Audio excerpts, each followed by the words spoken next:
afternoon, ladies and gentlemen.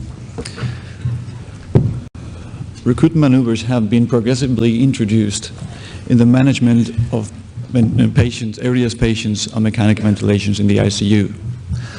Nevertheless, there are a number of questions that still remain unanswered, as you have been hearing along the morning sessions. In this slide, I wanted to summarize the recently published articles or studies on lung recruitment, dealing with lung recruitment in ARDS patients from a clinical point of view. These publications have provided us with valuable information, but as you can see, they are using a quite heterogeneous combination of pressure and time. In addition, remarkably, none of these studies, excepting one, had a clear-cut previous definition of what a recruitment maneuver should, or what the endpoint of a recruitment maneuver should be, being only measuring the effects of a certain pressure on lung physiological parameters. More importantly, none of these studies use the PEEP titration after recruitment, which we know is one of the most important parts of a recruitment maneuver. And without a PEEP, the potential benefit effect of a recruitment maneuver can be lost if the adequate PEEP of level is not selected after a recruitment maneuver. Interestingly, all of these studies could not detect any harm effect or side effects on lung in terms of bowel trauma. Only a MATA study, which was a control study, did have an incidence of bowel trauma in their patients. And hemodynamic side effects were minimum and self-limited in only a few of the studies. At the end, the result of all studies and globally were positive, excepting two studies that had a negative effect of recruitment maneuvers on lung physiologic parameters. Well, it's important to define recruitment. Recruitment can be defined as a highly dynamic process by which atelectatic regions of the lung are reversed by means of the transient application of a high transpulmonary pressure. But this definition, we need to translate it to a clinical environment. So how can we define a successful recruitment from a clinical point of view? So looking at the publications in the experimental setting and clinical setting, we need to look at the effects of recruitment on patients. And the parameters you look at after recruitment are oxygenation and lung mechanics. This is an example patient in which an effective recruitment maneuver was performed with this combination of pressures. You see the starting point with the baseline ventilation, with this oxygenation, this shunt fraction, and this compliance. And we could define a positive or an effective recruitment maneuver with a diminution of the shunt fraction below 10%, which was achieved, which usually corresponds to PaFO2 ratio of above 350-400 millimeters of mercury, which was also achieved. And for us, increasingly interesting is the use of compliance for the definition of a successful recruitment maneuver, because if we are successful, we should expect an increase in compliance of 15 to 20% after recruitment maneuver. More importantly in this example is that PEEP was titrated in a decremental trial. And you can see that if we go too low with our PEEP level, all the potential benefits are lost. The importance of maintaining recruitment with an adequate level of PEEP was nicely studied in this recent experimental study by Su and co-workers. They studied in a group of experimental animals the effect of repeated de-recruitments on oxygenation and histologic changes. And they could see that when submitted to repeated de-recruitments, the animals showed a continuous decrease in oxygenation throughout the study period. Whereas compared with another group of animals that were ventilated with the same accumulated time of pressures, of low and high pressures, that was the way that the animals were periodically de-recruited, the oxygenation could be maintained. There were also significant differences in the lung injury scores histologically, especially in the bronchial injury score. So, once we have recruited the lung, we have selected the right level of PEEP, how can we maintain the lung recruited?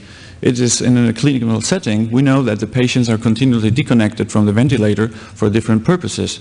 And we also know that the most effective de-recruit maneuver is a suctioning of the patient. We have had the opportunity to validate the idea of using a double Lumen tube to avoid derecruitment or lung collapse during suctioning. This is an original idea by Dr. Reisman from the University Clinic of Hamburg, and we could validate it in an experimental study in collaboration with Professor Hendersiana in Uppsala.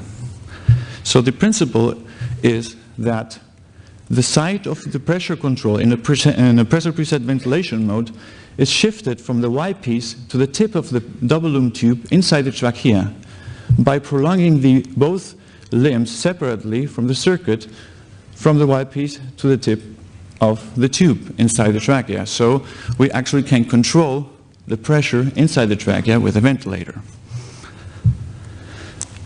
In one example animal, we can show the protocol of the study. We compared the double lumen tube suction procedure with two conventional suction systems, the open suction and the closed suction, which were applied in a random order. This is an example animal, as I said.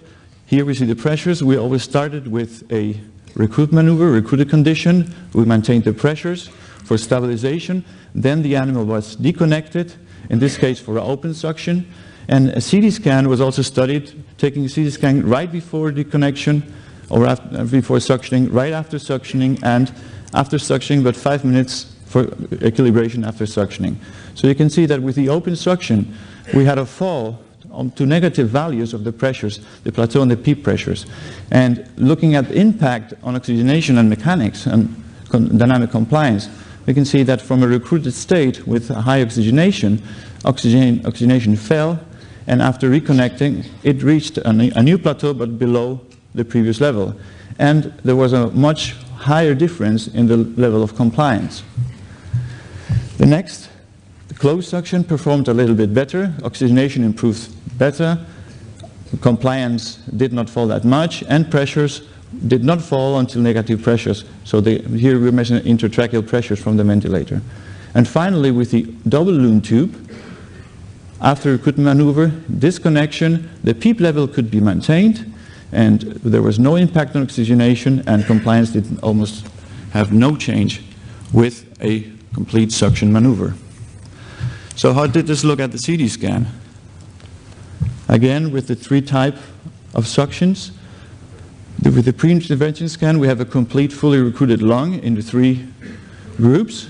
After suctioning, a dramatic collapse, just one suctioning maneuver with the open system, with a closed suction system, and virtually no collapse with the same aeration in the double lumen tube group. Finally, and surprisingly, the animals did recover after 5 minutes in terms of morphology, but we saw that mechanics did not improve that much. And these are the summary data of 9 animals that were studied in terms of oxygenation and in terms of compliance. In oxygenation, the open suction, great fall, but the double lumen group could maintain oxygenation almost unchanged through the whole procedure. And compliance happened the same way. Compliance could be maintained, only a minimal fall because PEEP level could be maintained during suctioning, and a quick recovery after reconnecting the animal. So, I could not tell enough how important it is to titrate PEEP after recruitment. It's not only necessary to choose an arbitrary level of PEEP that we consider high. We need to actually look for the level of PEEP that it can maintain the lung open after recruitment. And again, how can we do this clinically? We have heard along the morning sessions that oxygenation is the main parameter that allows us to monitor the recruitment maneuvers and help us to find the collapse or the closing pressures of the lung. But we have been increasingly interested in studying lung mechanics in forms of dynamic compliance, but not compliance measured in individual or independent points, which do not give much information. We're using dynamic compliance that is measured on a breath-to-breath basis, giving a dynamic information and following the whole dynamics of the recruitment process. And we wanted to validate and compare these two ways of titrating PEEP and see how they performed when we looked at the CT scan. So we knew from previously studies on patients that this is the usual behavior in patients on ARDS. This is an experimental pig model of surfactant depletion. We studied 7 pigs, again in collaboration with Professor Hendriksen in Uppsala, and we compared the 3 parameters I just mentioned. We see that after a successful recruitment maneuver, we have an increase in oxygenation. We have first a low compliance due to the high levels of PEEP, and as soon as we proceed with the decremental PEEP trial, we have changes in oxygenation and in compliance. First an increase in compliance, then reaching a maximum, and then decrease. So given this behavior, we define clinically the point of collapse, the point at which oxygenation starts to fall after having a plateau, and in terms of mechanics or compliance, the reach of a maximum point from which on compliance starts to decrease with decreasing PEEP levels. Our next question was, can we use dynamic compliance to describe the lung mechanical condition? And in this experiment, we compared the signal obtained by the dynamic compliance with the static compliance measured with an inspiratory hold maneuver on each PEEP level. And you can see that, as expected, the static compliance is a little bit higher in its values, but the behavior is exactly the same, having the same increment, the same maximum volume, and same decrease. So there was a good agreement between both mechanical measurements. Then we wanted to see what happens in the CT scan. When we looked at the zone where we have doubts, which of the 2 signals are more accurate or more sensitive to detect collapse on the CT scan. So a CT scan was performed on each PEEP level that was maintained for 10 minutes. So at the end of 10-minute period, a CT scan was obtained in an inspiratory and an expiratory hold. And we were focusing exactly at this point that we wanted to compare oxygenation with compliance. So this is a performance of one of the animals. You see, this is a complete decremental PEEP trial. You see in the upper levels of PEEP, we have a fully recruited lung. So if we would stay here, at the price of high levels of PEEP, the lung will be maintained recruited. Then we reach a portion of pressures in which we start to see collapse in the dependent zones of the lung in an increasing fashion. And finally, when we are way too low, a collapse increases massively until we reach the 0 PEEP level. Another correlation we made was how the shunt correlate with CD densities in these animals, in the 7 animals we studied. And we see that there's a good linear agreement between both parameters, as both increase density and shunt with decreasing PEEP levels on the decremental PEEP trial. So the CT scan analysis we did was the calculation of percentage of collapse at an expiration, which has been validated in other studies to determine the fraction of collapsed tissue from the global lung. And we were surprised about the behavior in this group of 7 animals, in which during the first 4 or 5 steps of PEEP, even when the oxygenation started to decline, we still could not see any collapse on the CT scan. These are the global data of the 7 animals, as I said. And then the point of maximum compliance was correlated with a percentage of collapse in the animals that was not reaching 4%, a very small amount of collapse. Further decreases in PEEP, coincident with decrease in compliance and then a maximum decrease in oxygenation, were correlated with a high increase in the percentage of collapse seen on the CT scan. So it is important that here we have a simple parameter that can be used at the bedside, non-invasively, easy to calculate, that is indicating us collapse. Because in all animals, whenever we surpassed this point in PEEP, all showed collapse on the CT scan. And it could be used by means of a PEEP titration, because we don't exactly know what biological significance has this amount of collapse. But we know that if we go too far with our PEEP titration, only looking at oxygenation, we are in an area where we're for sure over-distending the lung, as the mechanical signal is showing us.